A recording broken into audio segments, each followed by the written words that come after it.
Welcome to Lacrosse Classified, your go-to source for all things NLL and box lacrosse. We will bring you the biggest names and best storylines in the world every single week. So settle down and listen up. It's time for Lax Class.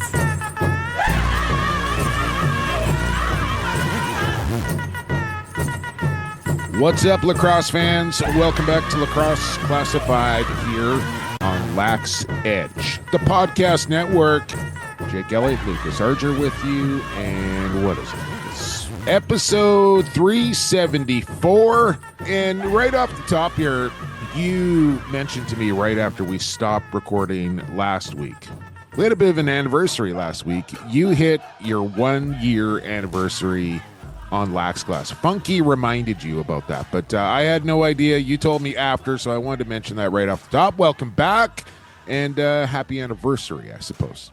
Thank you very much. It's been one hell of a ride with you so far. I've enjoyed every minute of it here on the show, and I can't wait for many more episodes and interviews and chats and talking about Lax and life in general with you. So it's been a wonderful time thus far, and looking forward to many more down the road. As am I. Wonderful indeed. And speaking of wonderful, we got a wonderful program lined up for you for episode 374. Thanks for joining us. Coming up in quarter number 4, we will have Who You Got, of course. Who You Got? I got to get a little more excited about it. Week 8 winner, we'll announce that. We added a new sound to the soundbite. We'll make our picks for week number 9 and maybe get a little overall update on the standings as they are after 8 weeks of NLL action. So that's coming up in quarter 4. Quarter 3, I don't know. We may have to just cancel quarter 3 altogether. Maybe get a new sponsor. Just give it all up because we're on some sort of cold streak here on the Lacrosse Classified parlay. It says we can't make it happen. We've come close. We've tried different things. I don't know. I mean, maybe it's time to dial up Scar Bacon and just see if he could come. Maybe we'll get hot, and we'll get somebody in here that knows what they're doing as far as putting a gambling parlay together, because good Lord, thank goodness I'm not spending my own money on this. The classmates are going to be remortgaging, taking out second loans. I don't know what's going on, but we'll try again this week. We'll have Ride with Larger, Ride with Jumbo coming up, and I'm just going to say this right now, Lucas. I never, and I mean ever, want to hear you refer to yourself as the large sickle ever again. I don't know where that came from. I don't want to see it. I don't want to hear it. And let's just move on from it because that weirded me right up. But that's coming up in quarter number 3. Halftime is before that, and before halftime is quarter 2. And in quarter 2, I'd have to go back 374 episodes here, and I feel like we haven't had him on. Robbie Hellyer going to join him. Maybe you can scroll through the analogs of Lax Class, Lucas, while I ramble on here. See if we've ever had Rob Hellyer on the program. I don't think we have. Ottawa Black Bears coming off a big victory in Buffalo. We are going to talk to Robert Hellyer in quarter number 2. We are going to have our Goalie Factory Goalie of the Week. We are going to have our RyCor Construction Standout Players of the Week coming up here in quarter number 1 as well. And we're going to recap a loaded week 8 in the National Lacrosse League. Lucas, I got some things that we can probably chit-chat about here before we get into all the NLL stuff. But how was the weekend? What's going on? Where are you hanging out? What's new? Yeah, it was a good weekend for me. Obviously, it would have been better if the Oshawa Firewolves were able to get a victory, but we will talk about that in a couple minutes. But went up to the cottage with the Wizard of Gauze and my father Vince and Funky. My mom Kim went up there to Beaver Valley near Owen Sound, which was always nice. We had a lot of snow up there. We had a lot of snow. We got dumped on this week up north, so the mountains in Ontario are a lot different than they are in British Columbia. Like I think I saw a picture. We don't have mountains. So there's no like triple black diamond with like none of that. Okay, it's just kind of leisurely. There's a couple of black diamonds and double blacks. We have those, but no triples anywhere. None of those are kicking around All right. Ontario. But it was good nonetheless. Beaver Valley was busy, had a couple of downhill ski racing going on. Got to watch some of that. Got some freestyle laps in for myself. Got to see some of my family. My 4-year-old cousin is now skiing all by herself, which was fun to see. Got some laps in with her over on the Bunny Hill. That's where I thrive nowadays, Jumbo. Just cruise and the Bunny Hill next to my cousin is where my sweet spot is these days. Grandparents were up as well, saw them, and just took in a lot of lacrosse this past weekend from the cottage. It was great, and then we're not going to talk about Saturday afternoon, but let's just say that Teddy Jenner sent me a message that I may or may not have been pleased with, and I'll leave it at there. Okay, good stuff. Good recap there. Like I said, last week I had a bit of a whirlwind weekend with the game in Vancouver. Stayed out in Richmond on Friday night. Had about 2 hours of sleep. Up for a 6 a.m.er to Vegas. Connecting through Seattle. Absolute nightmare. Got there. Got a nap in. Got the game done. Felt pretty good actually. Then was wired after the game. Couldn't sleep. So it was a rough day. We sat on the tarmac. I'll tell you, like there's a lot of things I kind of dislike in life, and right near the top of the list. Like, I don't care if I get delayed. Like, I wouldn't say I don't care, but like if I get delayed somewhere, okay, I'm in the airport, I can go hit a pub or whatever. When you get delayed while you're on the plane, sitting on the tarmac, that is excruciating. And especially when you're sitting in Seattle, like it's a 2-hour drive to my door. It's a 30-minute flight.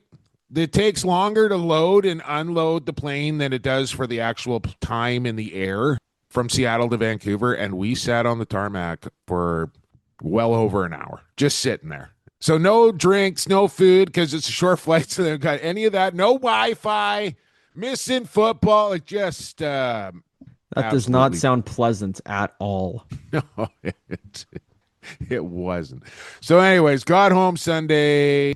Got a bunch of shit done. Checked it all off on Monday. So I was pretty productive. And now we're recording Lacrosse Classified here. And I said, a couple of things I wanted to mention. And let's start with the BC Junior A. Lots of NLL talk coming up here, but I want to cover off a couple of things. Lots of Junior A, or the Junior A entry draft happened. Congratulations to William Lockwood, the sixth. Wow. VI, right? That's Roman numeral. VI is 6. Will Lockwood the 6th. Going to the Langley Thunder, number 1 overall, as they kind of dominated the first round of the draft. But I also got to get a special shout out into my man, Kane Hepner, drafted in the 5th round to the Delta Islanders by Logan Schuss, who I will also mention I'm going to be doing the WLA draft with this year. Logan Schuss, myself, January the 29th, the WLA draft goes. Major Series draft is going Sunday, this Sunday. I don't know what the day is, at the 24th, maybe, I think, for the Major Series lacrosse draft. So stay tuned on that. The Ontario, 25th? 25th. The Ontario Junior A draft was supposed to happen, but then didn't. And there's a little confusion around whether Alora should be what is it, Lucas? They should be participating in this draft, or whether they're coming into the league this year, or whether it's next year. So I don't think they had figured all that out, and now they've canceled the draft, and we're kind of waiting for a new date. Well, it's been postponed, not canceled, so we do know that it'll happen eventually. Semantics, you know what I'm saying? I do, yes. It will happen eventually. To my knowledge, it's that Alora had placed a bid to get into Junior A. It was accepted, but it wasn't specified as to what year they'd be coming into the league. So that is still up in the air. How do you not specify that? I have no clue. Like, what else do you need to specify? Like, that's the only thing. The Board of Governors for the OJLL, to my understanding, have met. The OLA Board of Governors have met as well. It is still being finalized, so I can't comment too much on what's happening behind closed doors, but the OJLL entry draft has been postponed. It's said that it'll happen at a later date, which is yet to be announced, and we will see. We'll wait and see now as to if Allura is accepted into 2026 or if they're coming in 2027. What's holding them back from just coming in this year? Like, do they need another year to? I don't know what it is. I just know that in order for a new team to come into the OJLL, all teams have to agree to it. So if there's even one objection, they cannot. So the only thing that would be even plausible That's is that not right one either. team said no. But I don't think that would happen. Having a one-team veto, I think, is a bad idea as well. Those are the rules. If even one team says no, then everything gets vetoed. And unfortunately, for a program such as Nepean, that's why their bid has not been allowed over the past couple of years, because one team has said no, and that vetoes it all. Yeah, I don't like that. I don't like it. The other thing I don't like is hearing this news about this Toronto Beaches situation. This does not look good for the Toronto Beaches. I know they've been playing in, what do they call it? The Oven there is it Ted Reeves Arena? You got half that right. It's Ted Reeve, but it's not the Oven. It's the Sandbox, they call it. Okay, the Oven's what? Burlington? Is that where? Yeah, okay. The Oven is Burlington. All right, the Sandbox there. They've been playing almost like 40 years, I think, out of that arena, their entire minor organization, all the rest of it. And now they are going to keep ice in that arena year round, which they weren't part of that decision. They didn't get to vote on that. City councilor wasn't present. They tried to appeal it. That got shot down as well. Saw some stories on the news about this. They're fighting. They got a petition going. At the end of the day, I don't know if any of it is going to matter. Like, it just kind of sounds like this is the way it is and what's happening, and deal with it sort of thing. What have you heard, and what's the plan for the beach for the upcoming season? I've heard the same thing. I've yet to hear what their alternative is in case nothing does get changed or overruled. In the past couple years for the playoffs, the beaches have had to come out to Pickering Recreation Complex, and we saw that in last year, and I think it's been every year, unfortunately, since 2022, since we came back from COVID. I'm not too sure what will happen if the decision by city councilors isn't overturned. It just doesn't sound like they have much of a say in any of it. And no, they don't. Not like their hands are tied. There's not a whole lot they can do. So I mean, it's a pretty shady move, but again, at the end of the day, I guess money talks, right? And hockey's probably making more money than lacrosse is, and that's why the decision has been made. Good luck to the Beaches. WLA have done their territorial picks as well. 2 players. You have the option. I think Burnaby and New West only protected 1 player each, so they'll get their draft pick in that spot instead. But I guess the most notable, Jack Kask and Cody Milosky, both protected by the Maple Ridge Burrards. Ty Banks, Coghill for Coquitlam. You can go see it there on the WLA website, all the territorial picks as well. But I just kind of wanted to cover off a few topics before we jumped into our NLL recaps here, Lucas. And we got Robbie Hellyer coming up, so let's hammer through these things. And where do we begin? We begin in Halifax, Nova Scotia, another packed house there at the Nest. Love to see it. Mackie Jenner alongside Pete Dalladay on the call for this one. She did great. And the Colorado Mammoth did pretty great as well. I saw the closing comments from Coach Coyle in the locker room afterwards, and just like, that's a solid road win right there. Like, just very business-like, just got the job, came in, took care of business, got the job done, clean, tidy, boom, bang, out of there with an 11-6 victory here over Halifax, who, let's remember, like, after week 1, week 2, talking about the Thunderbirds and how well Warren Hill was playing and how good this team looked, like, this is the year for the Thunderbirds. And things have gone the other way since that point. And now to lose 11-6 on your home floor here, they got to be looking in the mirror and looking to answer some questions after this one. They do.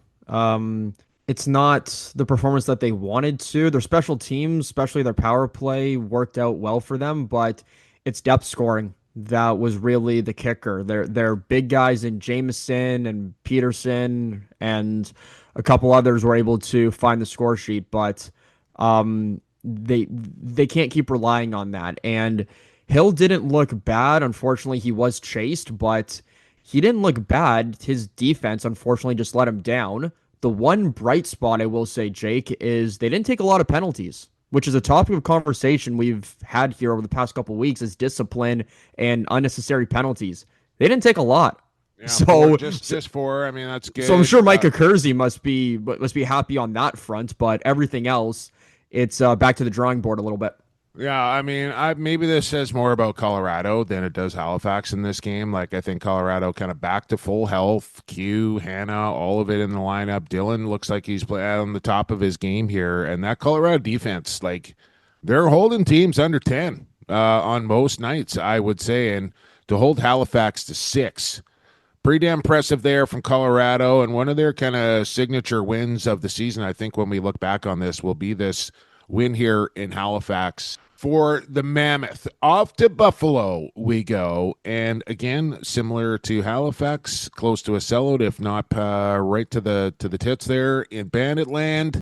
But how about this Ottawa Black Bears team? I mean, we're going to talk to Robbie about it coming up here, so we don't have to spend a ton of time on this one. But, I mean, this is about as impressive as it gets, I would say, for the Black Bears. I don't know if they've had a win like this, and Buffalo's still trying to kind of find their mojo here a little bit. Like, I don't know if it's the three-peat hangover. Like, I'm not kind of giving him that. Like, I don't think Tavares and Dietrich are buying into that either. Like, I don't know what's going on, Buffalo. Maybe they're just not as good as they were with no Kluch and no Fraser and, Justin Martin not there anymore. Now DeSnooze down with an injury.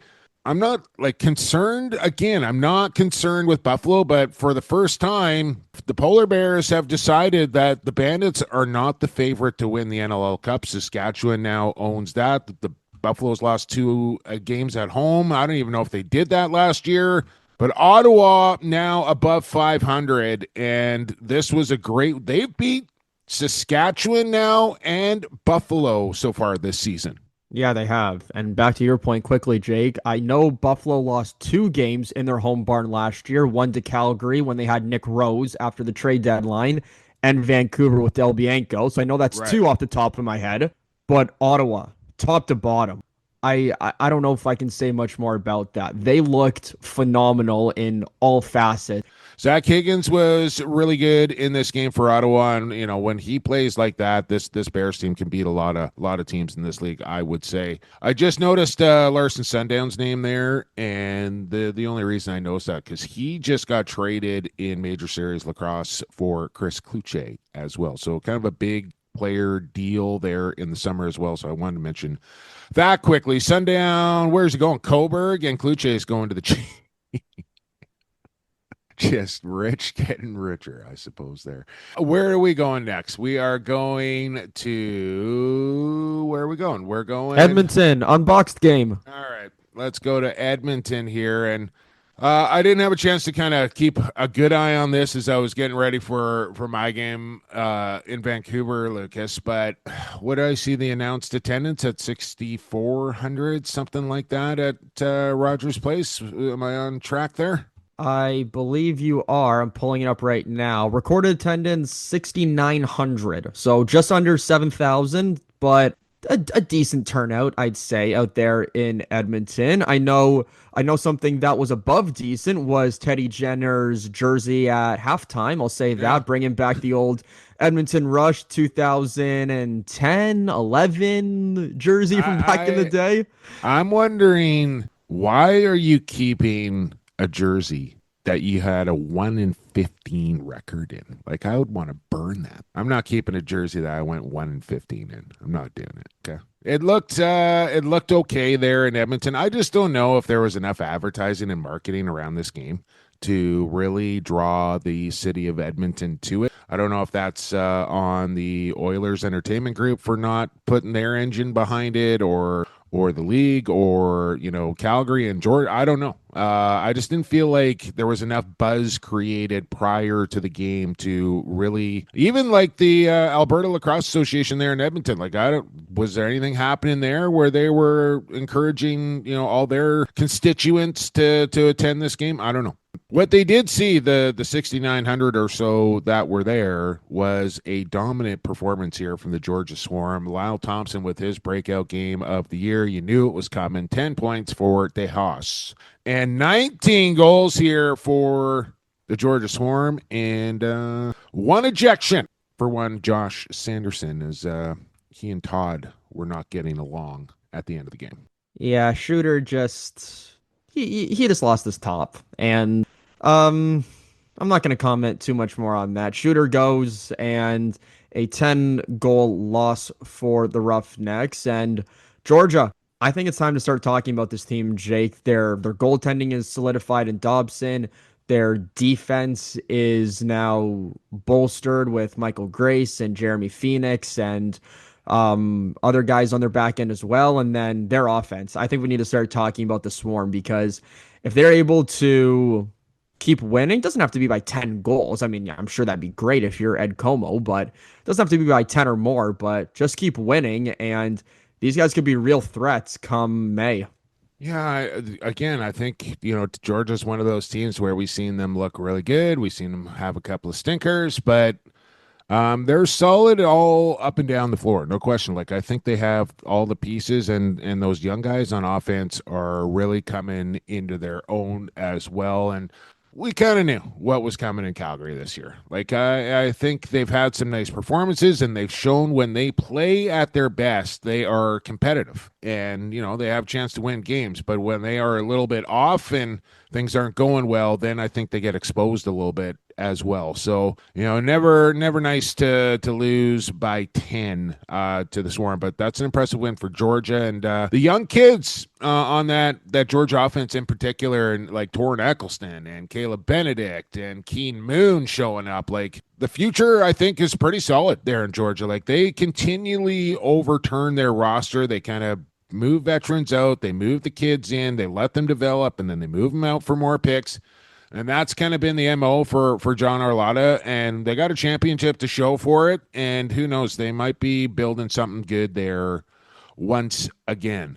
On we go to Vancouver. I believe it was, it was corned beef, little Caesar salad, some nice roasted potatoes for the pregame meal there at Rogers Arena this week. Was working with Turtleneck, Tino Farah. How was the Upper Bowl down there in Vancouver? I saw it was open for Country Night. Over 10K. They love Country Night in Vancouver, and they showed up. And, problem for the Warriors, they didn't really show up in this game. Like, they competed, they kept fighting, but I mean, I think there's got to come a point where they need to kind of get a bit of a killer instinct here. And I know, like, the offense is the last thing to come around and come along when you kind of piece things together here, but most of these guys are very familiar with each other, and I'm not sure you can kind of hang your hat on that at this point. The offense hasn't been good enough, and there's a couple of passengers there that just aren't producing anything, and in particular, like, I don't want to say anything because that's not fair, but they're not putting up points in Sheridan and Cormier. I think Martel's probably closer than further to coming back, but they need something to inject into that lineup to kind of make it work a little bit better, because they're hovering around that 10-goal mark on most nights. And, if the defense in Delbs is not razor sharp, then this can happen. And San Diego, you knew at 1-3, they were going to come in as desperate as can be. Chris O'Reglieri gets activated. He had something to prove as well, and I think he played his best game, and I would say in a long, long time here as well. They got up 10-7 here before the dramatics began in Vancouver, where I think it was like, $1:34 to go. Ball gets a bit of a weird one on like a 4 ricochet bouncing ball off the post, the butt end, the shoulder, into the net. Then Clarich with an unbelievable strip on Baptiste to walk in for an amazing breakaway goal. They're within one at 10-9. Then, with 17 seconds to go in the game, turnover, transition, Curtis Dixon. Like, who else would you want coming out the gate than Curtis Dixon for a chance to tie the game? He does, and somehow, some way, a crease violation and not call it a goal. Either way, it's getting reviewed. In that situation there, and I'm not saying like being at home and being a potential tying goal should influence or play a factor in whether you think it was a goal or not. But I just don't understand how that quick, how you decide, no, that's no goal over it being maybe a goal. And Like the takeoff was clear as day. The ball in the net was clear as day.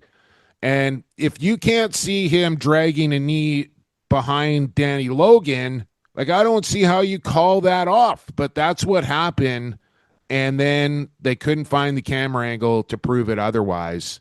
I still maintain that thing should have counted, and we should have been off to overtime in Vancouver. Gobrick gets a late empty netter. Seals go on to win 11-9, and like good on them. Like as far as I'm concerned, Vancouver never should have put themselves in the position to be where they were in that game, 10-7 late in that, where they had to have some dramatics to.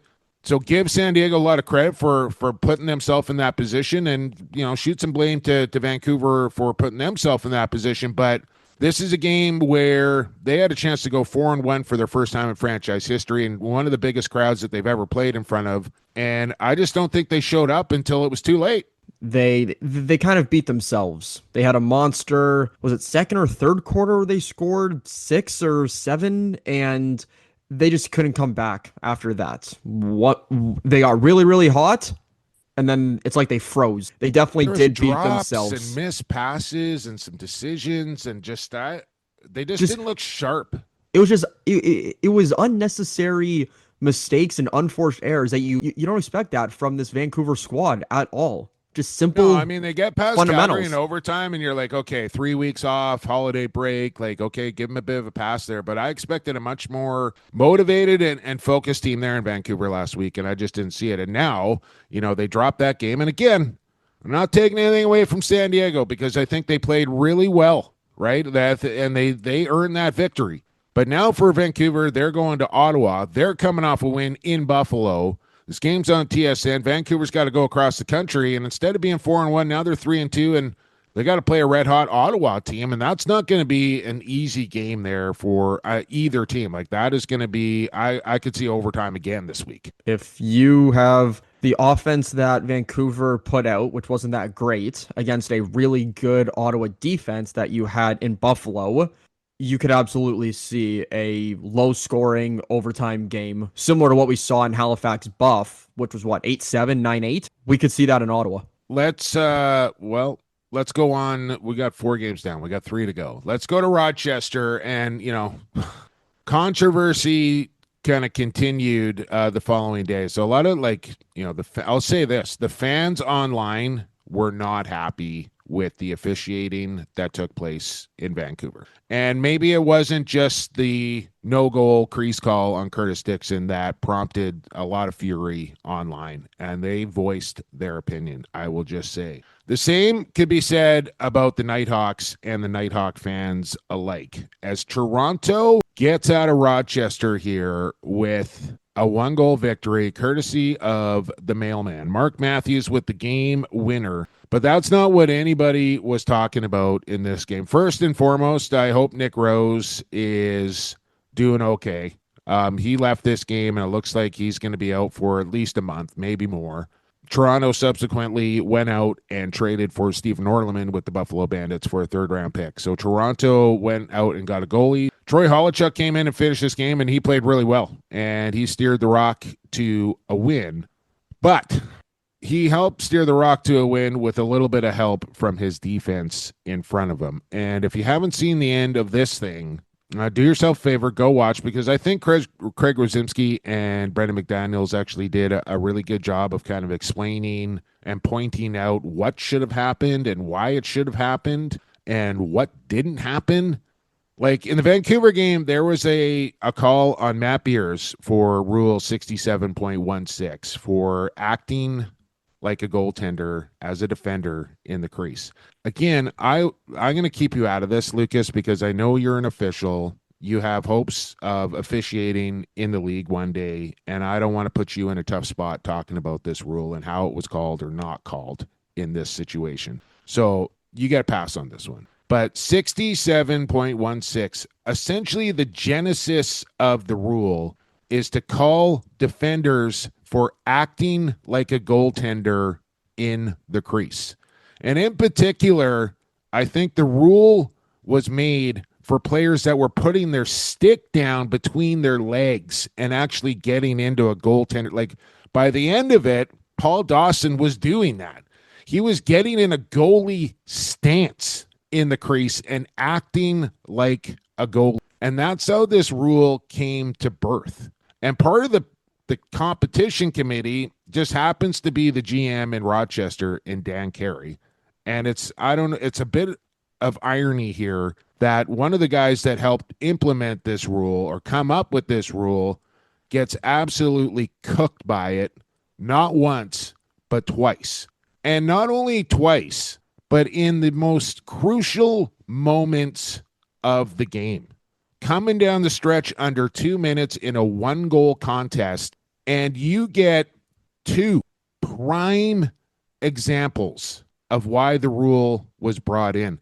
Now back to Vancouver. Matt Beers gets called for the same rule, standing in the crease with no stick, his back turned to the shooter, and almost sees it at the last second and tries to jump out of the way and gets called for it in the fourth quarter of a 3-goal game with, plenty of time to go, but still.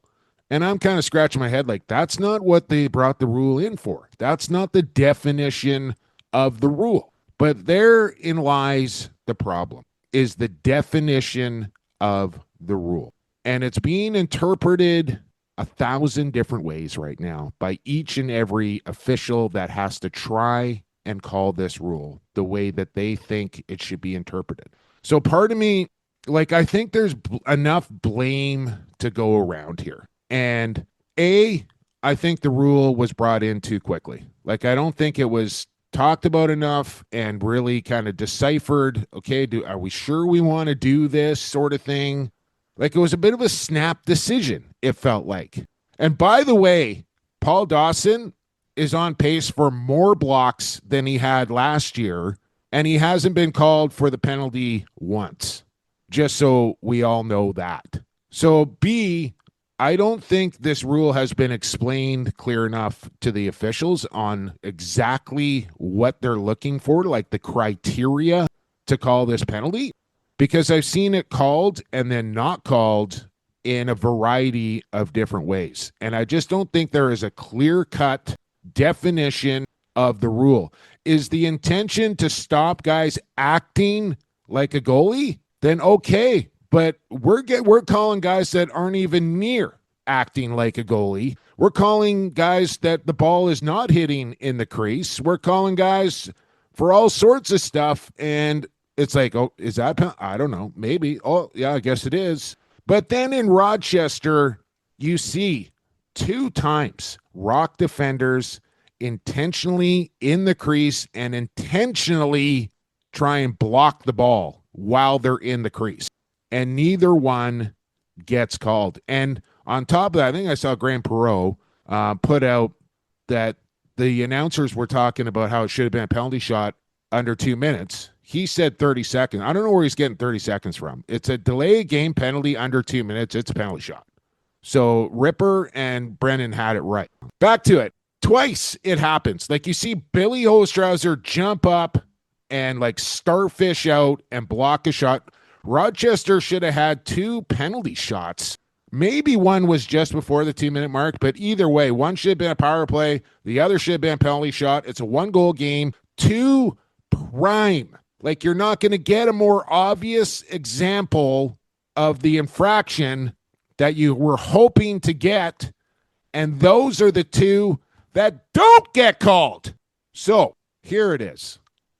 I think for the rest of this season, maybe we all just get together here and say, you know what? Maybe we just rushed into this a little too quickly, and we're just going to get out the liquid paper and eliminate Rule 67.16 until we can define it a little clearer, clean up the language, and have everybody know, refs, fans, coaches, players, broadcasters, on what this rule is actually.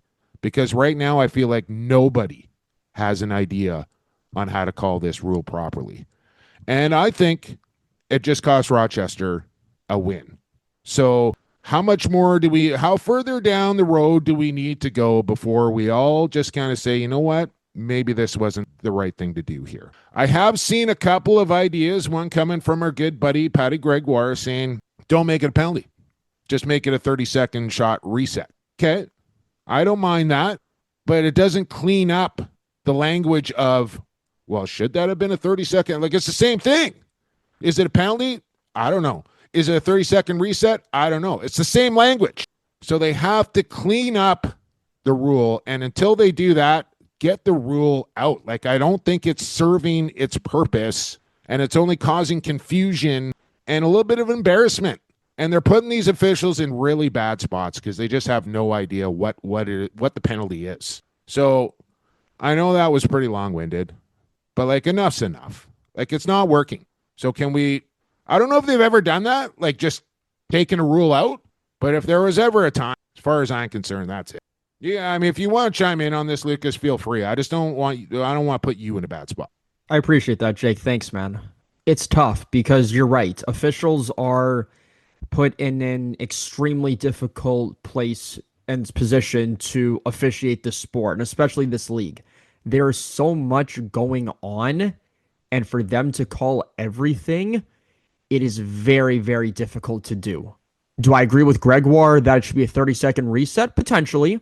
I don't know if I'm sold on that, but it's tough, and that's all. Clean up the that's language. all I'm gonna say. No, it doesn't. Yeah, it doesn't clean up the language. So I mean, that's the you have to clearly define what is defined as acting like a goaltender trying to block a shot in the crease, or is it if you're just in the crease and the ball hits you, or if it's in the crease and the ball is near you. Like we can't spend any more time on it, and I don't want to spend any more time on it. I think a lot of people just kind of need to admit, hey, we were wrong on this and fix it because it's not good. Let's go to Saskatchewan, where I will say the crowd looked pretty good there in Sask, and rightly so with a first-place Saskatchewan Rush team. And I'll also say this.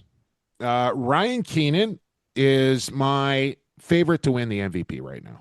He is playing out of his mind. And he's continued that for the last 3, 4, 5 games. And if he continues the pace that he's on right now, and so do the Rush, Ryan Keenan will be my MVP selection. 12 points last week in Vegas, 8 this past week at home against the Firewolves.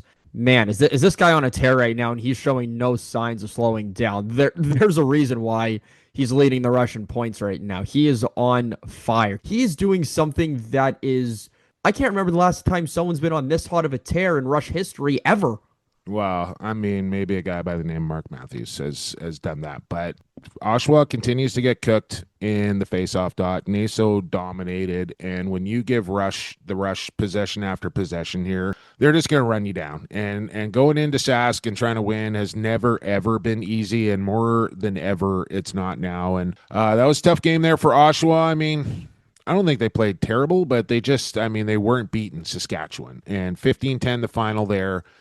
Convincing victory for the Rush in that one. And that means just one more game to go in week number 8. And it happened down there in Las Vegas, Lucas. Philadelphia Wings were in town, and I got a chance to call a game with Ben Wilson on the play-by-play call. He'll be back on the 31st as well before Gurzo comes back and everybody shifts chairs again. But it was kind of neat to get back in the color chair and then work with Ben and then have two teams kind of coming into this one a little bit wounded, right? Both losing records here, but, I had a chance to talk to Willie midweek, and I just kind of said to him, like, this is how I felt. I said, Sean, like, 2-3, tough schedule to start. I think you're in a pretty good spot here, but now you got Philly coming in. Like, is this a game, if you want to be a playoff team in Las Vegas, that you feel you need to win? He wouldn't give me a kind of a direct answer on that, but, like, I felt like it was. Like, for both these teams, I felt like if you wanted to make the playoffs in 2026, Philadelphia, Las Vegas,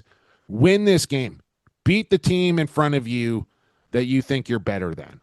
And for Las Vegas, they jumped out to a 4-1 lead. Then both teams were kind of dry offensively. Like, this wasn't a high-scoring game, but Landon Kells, man, when they get that kind of goaltending from Landon Kells, and it wasn't a high shooting night for Philadelphia. Like, I thought their offense was really lackluster, and I wasn't all that particularly impressed by any of it, to be honest with you. But I think, a lot of that had to do with the way Vegas was checking up, and, they got their transition game going. They got a solid performance in net. Chase Fraser was doing his thing, and like Vegas now has shown that they can score with the best of them, and now they got 2 performances under their belt where they've held teams under 10 goals as well. And I honestly, I cannot remember the last time I saw the Dogs win a game where they had 10 goals and they won that game. So to me, that's a really positive sign for the Vegas defense and goaltending. And in particular, I think the job that Curtis Hodgson has done with that group defensively. Yeah, he has definitely turned this Desert Dogs defense around. They're doing better on switches, transition game. Their penalty kill is stepping up big time as well.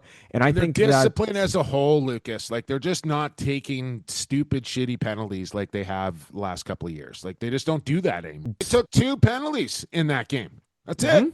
That will help you win games if you stay out of the friggin' box.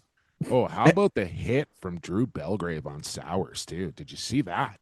Yeah, I saw that, and I was sitting right beside Funky when it happened, and I looked at her and I said, "Did Sowers get up?" Like, I'm surprised he stood back up after that hit. Yeah, he got absolute clean, too. Clean as could be. So, big win there for Vegas, and now they got a week off, and then Oshawa comes to town, and Vegas will have a chance to match their win total from a year ago in week number 9, week 10.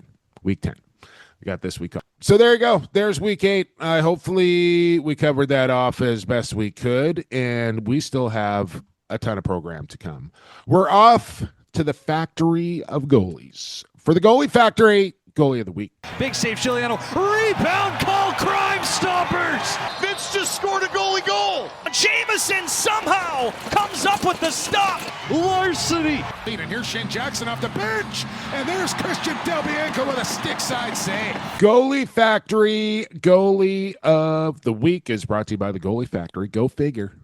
Goalie Factory Goalie of the Week this week. Well, first I'm going to tell you about the Goalie Factory. By the way, before my game on Saturday night down there in Las Vegas, I got pulled aside a little bit and said, hey, somebody mentioned, you might have mentioned something about Genghis Khan on the broadcast, and we're not sure if maybe you should maybe not be.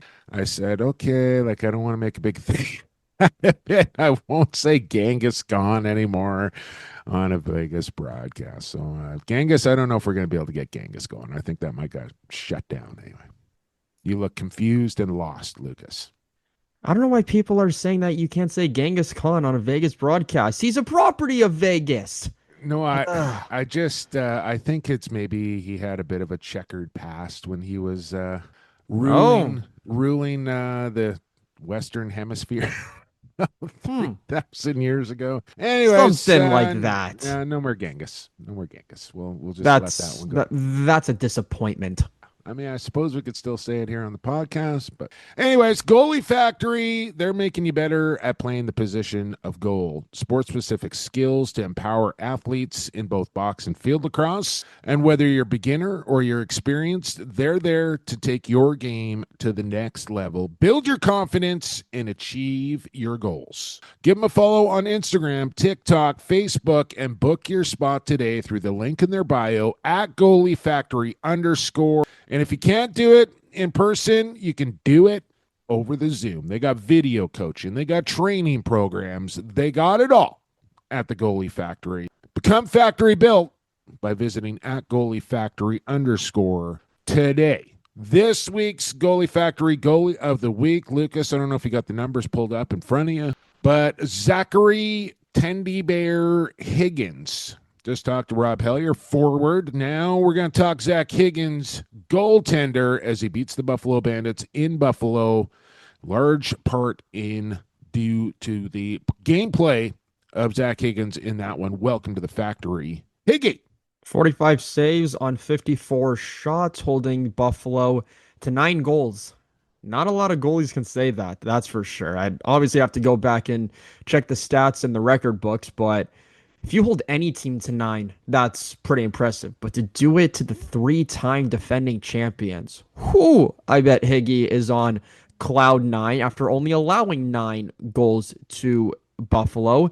And he seems to be their guy. Ottawa acquired him in not this past offseason, but the offseason previous, and had a bit of a decent, maybe a bit of a down year in year 1 in Ottawa last year, but he seems to have it all figured out now, and he's going to keep giving this Black Bears team a chance to win week in and week out. I don't think Higgy, I don't think he was at his best to start this year either. I don't think he was the reason they missed the playoffs the year before either, though. I think he's about as solid as you get, as is Nick Damude. I understand the move in Philadelphia as well. They just kind of felt like, hey, we need a change here. They had a chance to get Damude and some return pieces with giving up Higgins. So I think it all kind of worked for everybody here. But Zach Higgins still, this guy is a really kind of a feel-good story. He started out in Minnesota back in, I want to say 2012, 2013, something like that. Couldn't really find his way. Then he was out of the market for a little bit. He'd come in, he'd play somebody needed a goaltender. Oh, we'll get Zach Higgins for a game. And he played a game in Buffalo, and then he was cut again. And then he went to Calgary for 3 games while somebody was hurt and got a couple wins. And then as soon as they were healthy, he got cut again. I think Vancouver, he had a little stop there, but couldn't stick on the roster. And then finally, when Paul Day kind of took the reins over in Philadelphia, Zach Higgins was his guy. And he said, you're my number one, that you're going to play here, and we're going to win with you. And I think he just instilled confidence. And, of course, Zach, is a little bit older now, I think a little more mature, had some more experience under his belt, and grabbed the reins and ran with it, and then turned himself this guy that, he was an outstanding junior goaltender, really good in senior A as well. And just kind of needed somebody to give him a runway in the National Lacrosse League to kind of figure it out. And finally, that happened.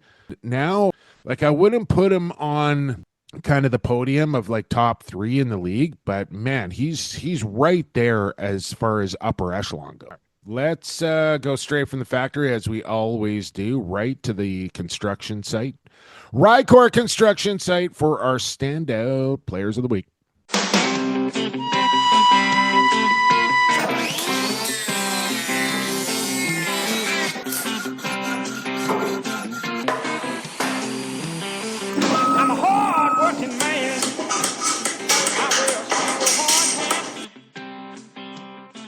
I could ride rope, hammer and paint, do the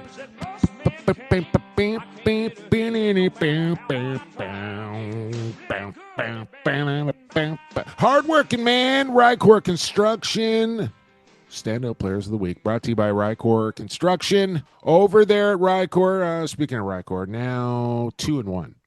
As the equipment manager there for the Vancouver Warriors after that loss to San Diego. So undefeated no more, but when it comes to the construction industry, they'll never be defeated, and they're going to make it stand out over there at rycorconstruction.ca.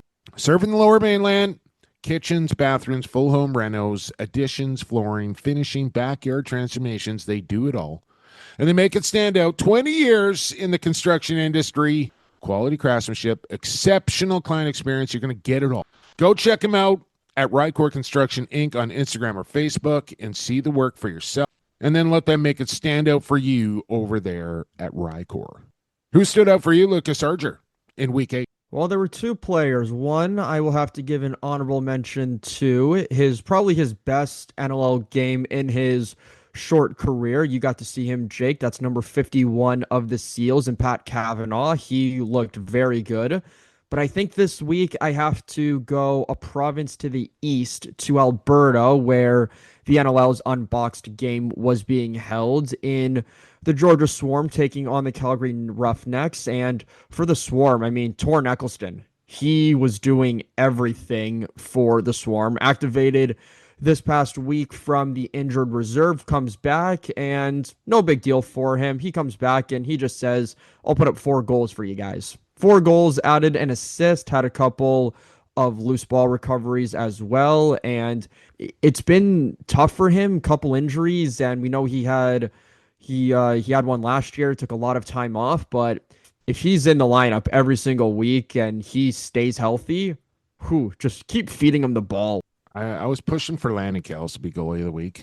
I want to give him a mention here for standout player of the week as well, because he really stood out for me in that game against Philadelphia. But not going to give it to the goalie. Maybe a future week coming up, Landon will get to the goalie factory.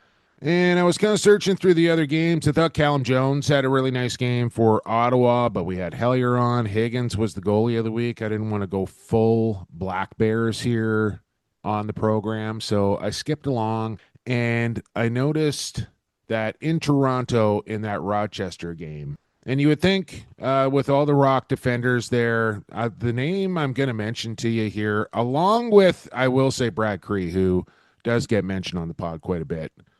11 loose balls. Sorry, I'm just going to pull this back up here. 11 loose. They both had the identical stat line here. Did Brad Cree and Josh Jubinville. 11 loose balls, a block, and a caused turnover in there. But Jubinville also picked up an assist. So he gets the nod over Brad Cree this week as far as I'm concerned. First time onto the construction site for Josh Jubinville, my RyCor standout player of the week.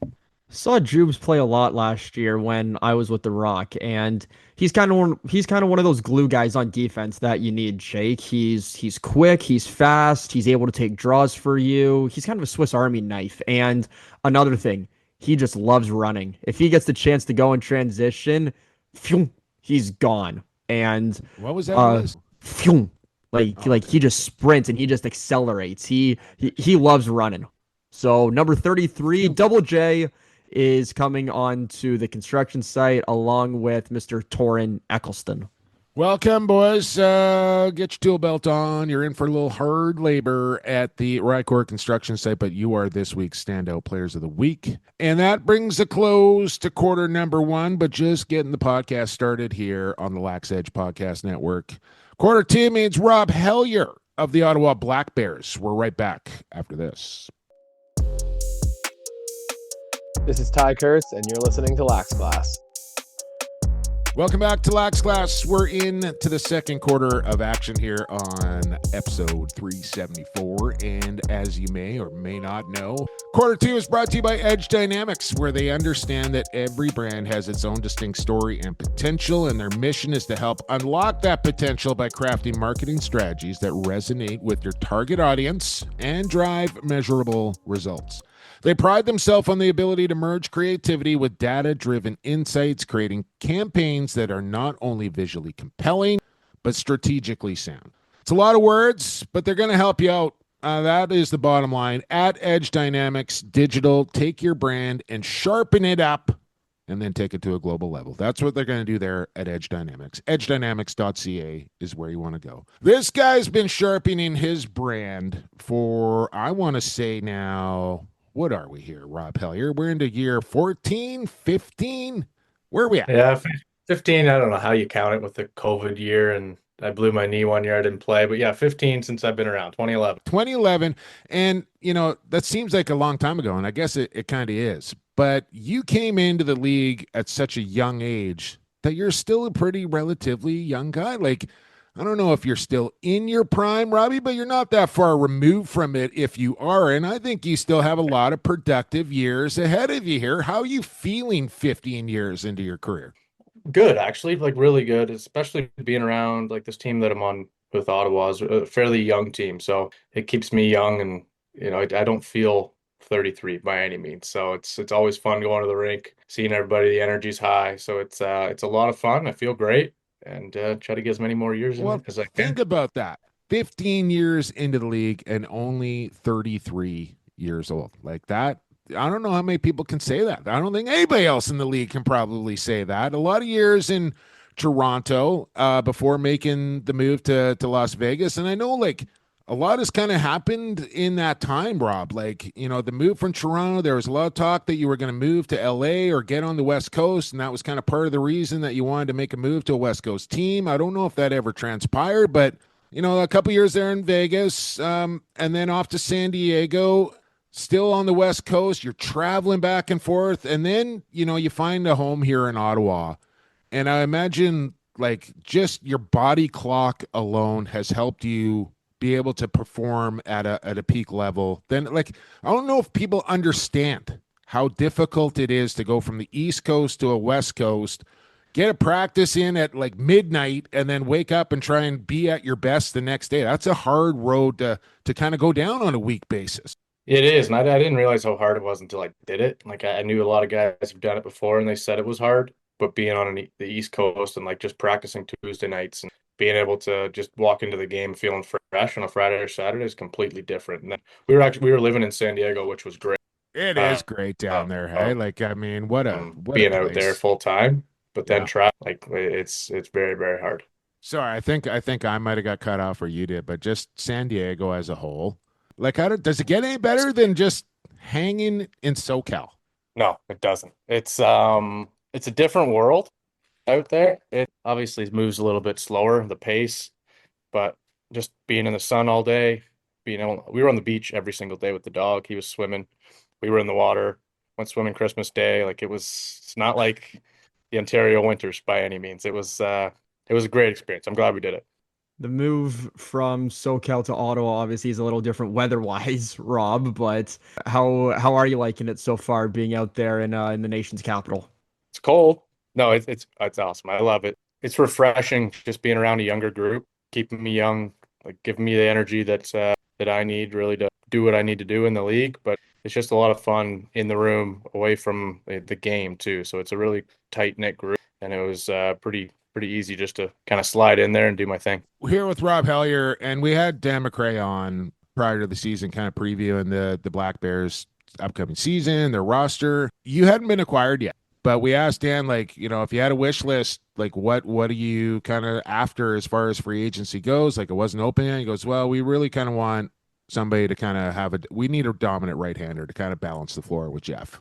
And man, like, I don't think they could have picked a better guy for that, Rob. Like, you're the predominant, you like to have the ball on your stick. There's no question about that. And they needed that guy there in Ottawa to kind of take some attention from that 51 guy over on the other side of the floor. And I think it's worked pretty nicely so far, I would say. Like, how have you felt kind of implementing yourself into you've played around the league a little bit and played with a bunch of different guys. Tell me about playing with Jeff Teat and playing in Ottawa.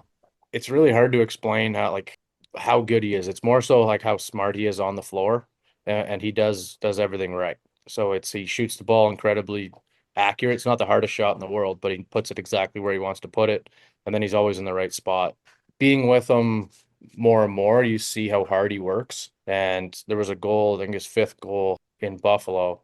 Like he went down and back twice, caused a turnover in the corner, and then picked the ball up, and then he had no That's legs. it for me, Robbie. Like I do that, that's it. Like practice is over. I'm not taking another shift after that. I know. So it's like it's nonstop for him. Like he can go the whole game. He can and be productive the whole time. So it's fun to be around him, fun to give him the ball, and sometimes you just got to stand back and watch, right? So it's pretty easy on my side. Well, talk about that game in Buffalo, Rob. When we had Ryan Keenan on, he said that they felt that they didn't play their best against Ottawa, and they credited a ton to your offense and your defense that you guys got a much needed win against them. And then you go into Banditland. That's only the second time that the New York Riptide / Black Bears franchise have beaten Buffalo. But did this one feel different beating them? Obviously, you weren't with them for their first win, but did it feel different beating Buff in KeyBank Center?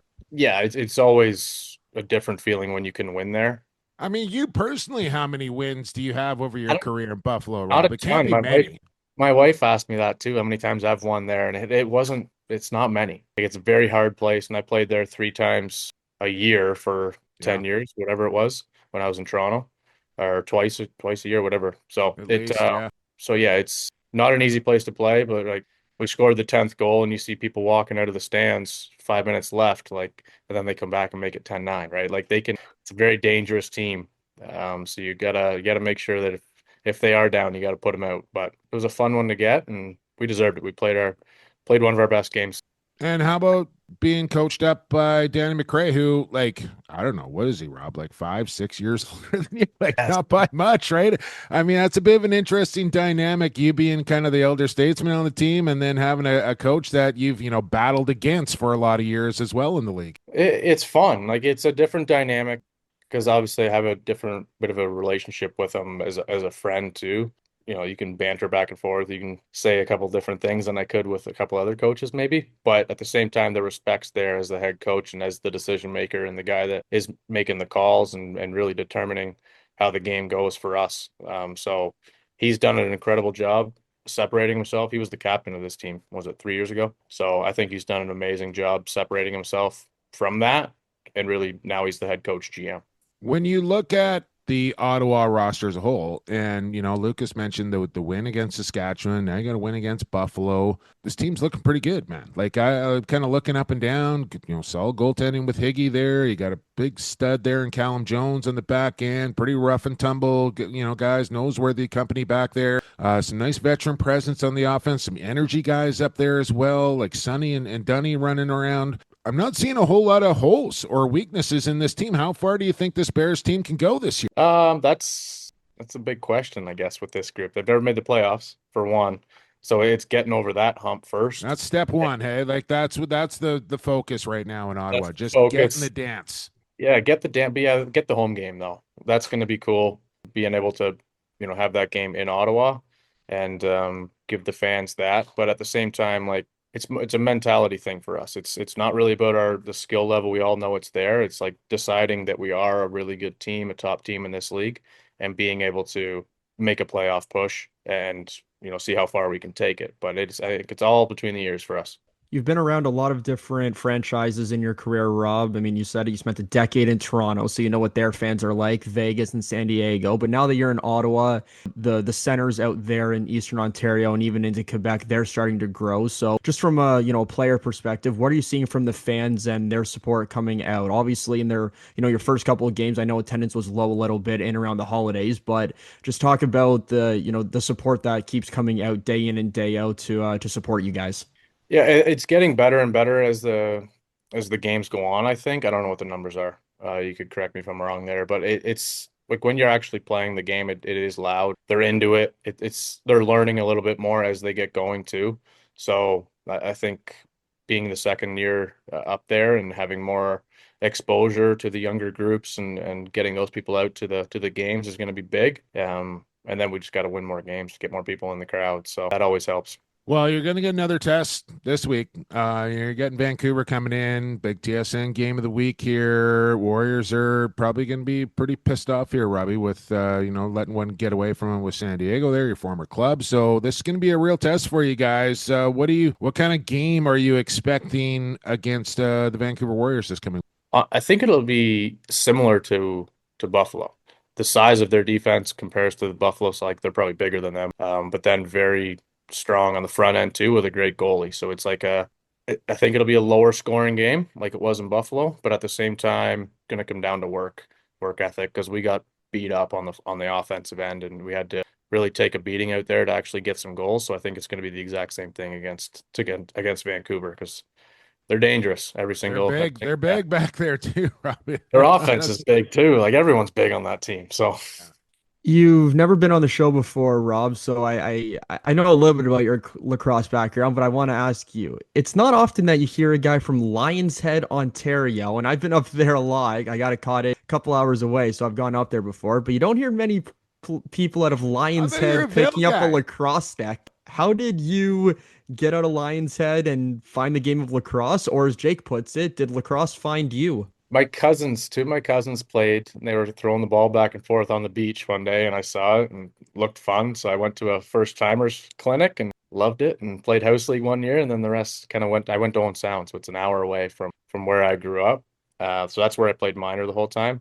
And then finally went to Orangeville in junior. But now I heard this in junior. Okay, maybe I thought you were just a pureblood Orangeville guy, right? No, definitely not. But I did hear this in junior. You can correct me if I'm wrong, but I heard I don't know. I think you were like 18 years old, and you had your own house already? Like, did you own your own house at 18 and just like we're talking junior with the Hornheads here. We got a guy on the team that owns his own house. I Didn't can own it. only We were renting okay, it. but Didn't I own can it. only imagine like what went down in that place It was during fun. that time. It was fun. It was my wife and I. So that was our first place together. And she got a job in Orangeville and I was working there too. And it just kind of made sense. And we found a great spot with a great backyard and it was full every single weekend. So it's a lot of Milks were memories, flowing. a lot of memories, Yeah, a lot I of bet. parties.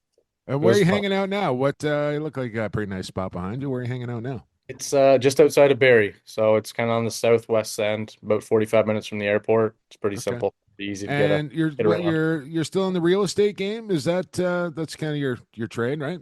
A little bit. I work for like a fitness medical company now, doing sales for them. So that's more my full-time project now. But I don't know. Still got that in your back pocket when you want to get a little extra hustle on, is what you're saying. Yeah, we'll see. Well, hey man, I appreciate your time here on Lax Class. You're looking good out there. Keep her going, and best of luck. Not too much against Vancouver this weekend. Thanks for doing this. I appreciate it, guys. Thanks for having me.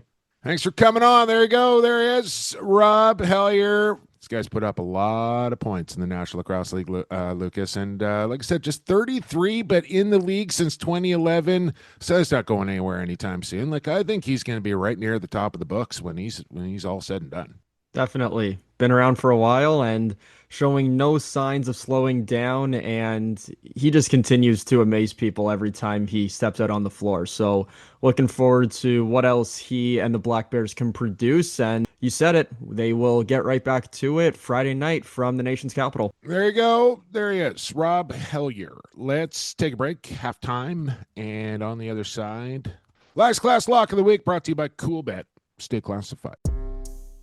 Associated Labels and Packaging, a fun family company that offers premium quality labels and packaging with unparalleled service. With 40 years of experience, an extensive product catalog, and an ever-growing fleet of equipment, Associated Labels and Packaging is the perfect fit to take your labels and packaging to the next level.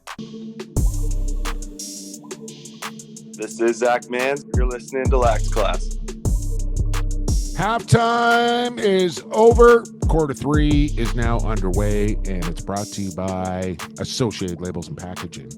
AssociatedLP.com is where you want to go if you need a label or you need a package. They have an ever-growing catalog. Associated Labels and Packaging are the perfect fit to take your labels and packaging to the next level simply by visiting AssociatedLP.com. I gotta say, Lucas, my buddy Sean there, the owner of Associated Labels and Packaging, he was talking a lot of shit. I was getting ready for the game in Vegas. They're about to kick it off down there in Seattle. I was kind of watching on the phone, had the ear pod in while I was going through my pre-show meetings. Is how I didn't want to miss this game. But he was talking shit, like just texting me one after the other before the game. I replied and I said, you just wait.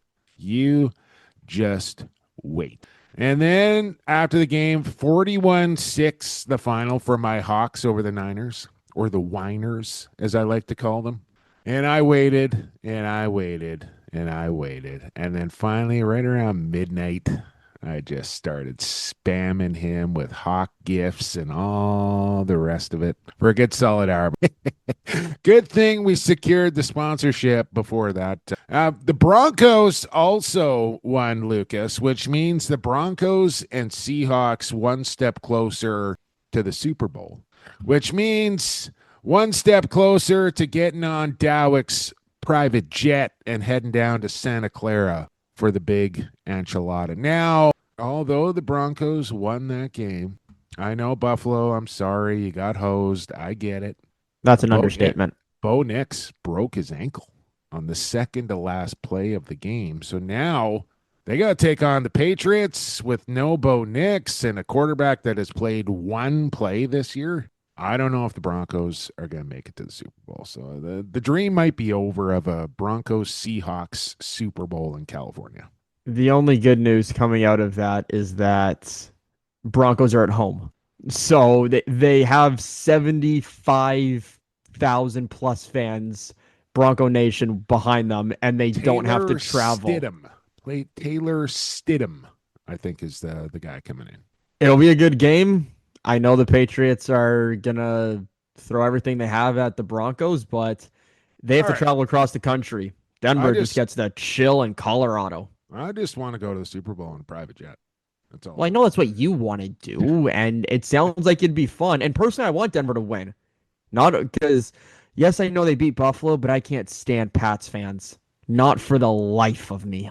All right, let's follow the podcast, share the podcast, review the podcast, do all the things for the podcast. We appreciate that. You can find us anywhere on social media. Now it's time for Lax Class Lock of the Week. Lock of the week. Hey, let's lock and load it! Yeah! I am going to be a very rich dude. Ooh, that's a big lock, all right. Lax Class Lock. That's a big lock, all right. That's a big lock, all right. We got 2 locks this week, courtesy of Coolbet. Coolbet.com is where you want to go. Sign up for an account, put in the bonus code Lax Class, get free money, and then put it all down. No, don't do that. Put some of it down on this week's parlays here, exclusively courtesy of Coolbet. Lucas, you had a measly plus 265 last week that did not win, so I demanded that Funky put this week's parlay together for, it should be Ride with Funky, really, when you think about it here. But it's Ride with Larger, and it's a pretty juicy one. Lay it out. 4 games, and I'm going all player props. Brennan O'Neill, Keegan Ball, Owen Hiltz, and Ty Kurtz, all 5 points or more. And it's online, Jumbo. Not sure what it's coming in. Maybe you can take a look at that Plus for me. 11 hundo.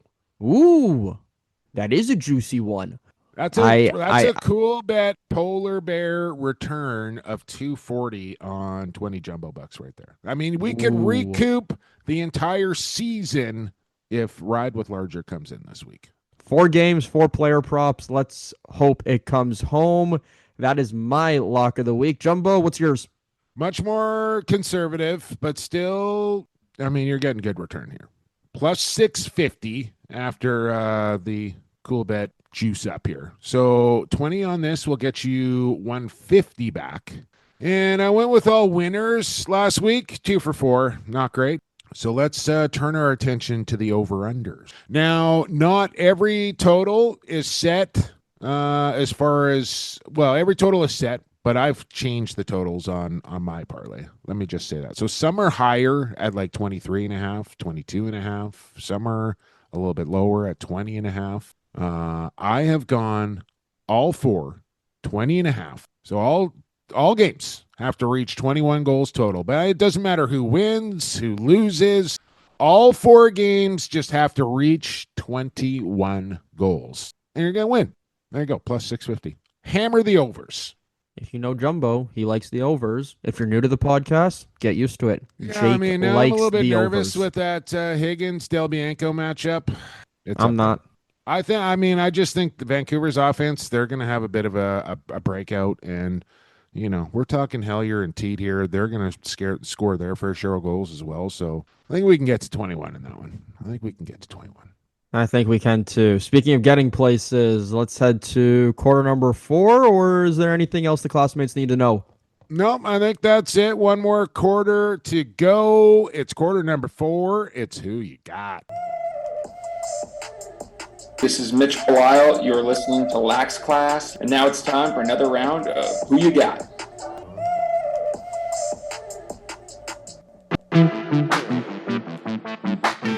It's time once again to play your favorite podcast game.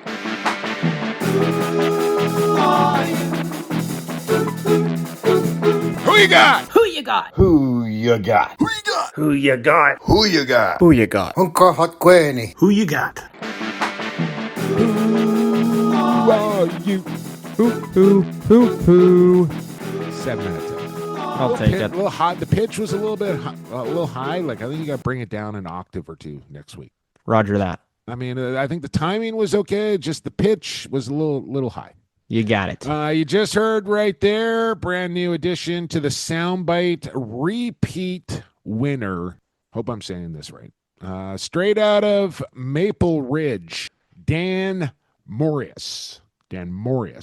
So I'm going to go with Morius. Correct me if I'm wrong, Dan. I apologize if I am. But Dan, what did he do, Lucas? He put up 40 points along with a couple other guys in Tracy, or maybe it's a girl, Tracy Bastetto. And who was the other one? Oh, look at this. Devin Bastetto and Tracy Bastetto both had the same amount of points. I don't know if they're brother and sister, husband and wife. I don't know. Anyways, good week for the Bastettos, but better week for Dan Morius as he had the tiebreaker, the closest. So Dan, who has won, I think he's won more than one. Like, I think this guy's won multiple weeks. Some people have never, ever won a week, but Dan's won multiple weeks. And he won in week number 8.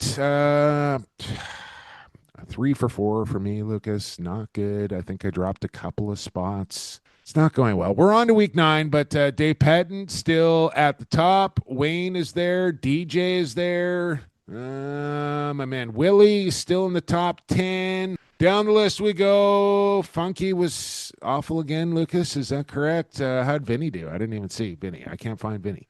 Oh, he did not have a good week either. I think both of them went 0 for 4 on Friday night, and that sunk them right there. A lot of people went 0 for 4, man. A lot of people went 0 for 4. Yeah, they did. They were not too pleased with themselves. The good news, though, that I did see jump up is that Danny and I are now tied in the overall standings. She's starting to climb back up after a rough 3 weeks to begin the season. I say it again. It's not a sprint. It's a marathon. You got to just stay consistent and just, don't have an absolute disaster week. And, you may pop off for a week, but you just got to keep consistent. You got to stay consistent. And, like now I will let the people know here, Lucas, like Lax Tillyman has taken on a bunch of podcasts and is posting up their pick. I have been making the picks solely. I don't want to lump you into that, Lucas, and ruin your reputation for the picks there over on Lax Tillyman. I have been submitting those picks personally. It has nothing to do with Lucas. So I'll wear that over there. Honestly, I mean, it was a crazy week. I think there's 5, 6, 7 podcasts over there competing and participating in this thing. And we're all dog shit this week. Every single one of us. So we couldn't buy a win. No, it just wasn't a good week. We're going to bounce back here in week number 9. Point being, Lucas, I believe you are hosting this week. You did a touch better in the week, and you're a little bit better in the overall now. So take it away for week number 9. Week 9 of the NLL drops a little bit in games as we only have 4 this week, Jake. 2 on Friday, 2 on Saturday. And we will begin from the city of brotherly love as the San Diego Seals and Philadelphia Wings have a home-and-home. Seals, Wings, Friday night. Who you got? Hunka Hakwin. I will take. By the way, that was in fact my guy Will. I thought it was Galiwade that sent me the audio, but it was Willie. I don't know. Maybe they just sound the same when they're speaking Mohawk. Maybe that's just me. But it was Willie. I wanted to give him the credit. Hunka Hakwin. I'm taking San Diego, and I think they're heating up here a little bit. 2-3, but I think they beat Philadelphia here. I think are maybe in for a long season. Give me the Seals for a 7. But I'll tell you this, San Diego, if you screw me this week in week number 9, don't expect any favors coming your way. You heard it here first, Seals. Don't let down Jake. And for the record, don't let me down either, because I will take San Diego as well for a 7 choice too. Friday night, NLL on TSN. Vancouver Warriors fly across the country to the nation's capital, taking on the Black Bears. Bears coming off a win, Warriors off a loss. Both teams looking to, one will look to stay in the win column, another will try to get back in it. Jake, Warriors, Black Bears, who you got? I've been wrestling with this one. Is the coin coming out? I think it is. I got a coin here from the Excalibur in Las Vegas, Lucas. I'm going to flip this one here. That's the heads. That's scared the shit out of my cat. I'm taking tails. That means the road team. That is Vancouver for an 8. I'm wrestling with this one too. I have no rationale or explanation of why. I don't know who's going to win this game. Quite frankly, I have no idea. The coin said pick Vancouver. That's what I'm going to do. I am going to pick Vancouver as well. It's not that I don't like Ottawa. I just think that Vancouver has better goaltending, so Vancouver is my 10 pick this week. Never a bad strategy to pick the better goaltender. Saturday night from Hamilton, Toronto Rock back at home. Did you see this, Jake, that the post that the Rock they have won back-to-back games for the first time in almost 2 years. Wow. When you think about it. I never would have guessed that. Never would have guessed that. They're at 3-2. Georgia Swarm at 3-3. Swarm Rock from Toronto. Who you got? Oh, this is another tough game. I mean, Holochuk's going to start this game. Know that. Georgia just put up 19 goals. We know that. I feel like Georgia's going to win, but I'm going to take Toronto, and I'm going to take them for a 9. I'm doing the same. I might change that pick, but right now I'm taking Toronto. I just think Toronto, they're looking good. I mean, so is Georgia, but I think that Toronto will find a way just to beat Georgia in transition. So I will take the Rock for a 9. Final game on the schedule comes from the Loud House Jumbo, as the Colorado Mammoth will be hosting the Oshawa Firewolves. Who you got? Okay, so we just talked about taking the better goaltender. Who's the better goaltender in this matchup? I don't know. That's a really good question. Oh, thank you very much. Ding, ding. Right now, I feel like both are probably right on par with each other as far as their seasons have gone so far in Dougie and Dylan. But Colorado being at home, I want to give the advantage to them there. I think the Mammoth are playing some pretty good ball right now. To win in Halifax and now have a home game here against the 2-5 Oshawa team. Maybe I'm overthinking this. 4-2 Colorado. Give me the Mammoth for a 10. Wow. Going Mammoth for a 10. I'm sticking with Oshawa, not just because I'm employed by them, but Ty Kurtz loves playing against Colorado. When they played them last year, Jumbo, I think Kurtz had 7 goals and 12 points on the night. So let's see if he can continue that trend. Firewolves 4-8. Those are our picks. Make sure you put in the tiebreaker as well. Save and apply. Jumbo, 4 games. Enjoy all of them. Highlight that team as well. Make sure it's blue. Then put that confidence number beside the team. Highest confidence number is the highest confidence you have in the game. Save and apply, like Lucas said. And I'll tell you, after last weekend, I'm looking forward to just hunkering down this weekend and just watching lacrosse. I haven't had a chance to do that for a while. And after this weekend, I don't think I have a chance to kind of do that for a long, long time either. So I'm going to enjoy this weekend here. It begins Friday night at 7 o'clock Eastern time. This is a 4 o'clock start here on the West Coast from Philadelphia, beginning on Friday. Just 4 games, but 2 Friday, 2 Saturday. I like it. I want to thank you, the classmates, for listening to Lacrosse Classified each and every week. Don't forget, folks, classmates here, if you're new to the podcast and you're wondering what the hell we're talking about when it comes to Who You Got, go to Office Pool Junkie, search up Who You Got with 2 T's, and you'll find our confidence pool there. You can still sign up. You can enter more than one participant. You can win weekly prizes courtesy of Coolbet. You can win a grand prize. Well, maybe not now 8 weeks in, but you can try. Handcrafted hickory wooden lacrosse stick courtesy of Mohawk Lacrosse. Go check them out at mohawk.net. But not too late to join up and join in on the fun. Office Pool Junkie, Who You Got, 2T. I want to thank our sponsors, Associated Labels and Packaging, RyCor Construction, Edge Dynamics, Coolbet Canada, the aforementioned Mohawk Lacrosse, and the Goalie Factory. And don't forget to go check out our brand new website over at lax.edge.ca. Rob Hellyer, thanks for coming on the program. Lucas, for co-hosting. And I thank the classmates, and I think that's it. We'll be back next week with episode 375. But now, 374 is over.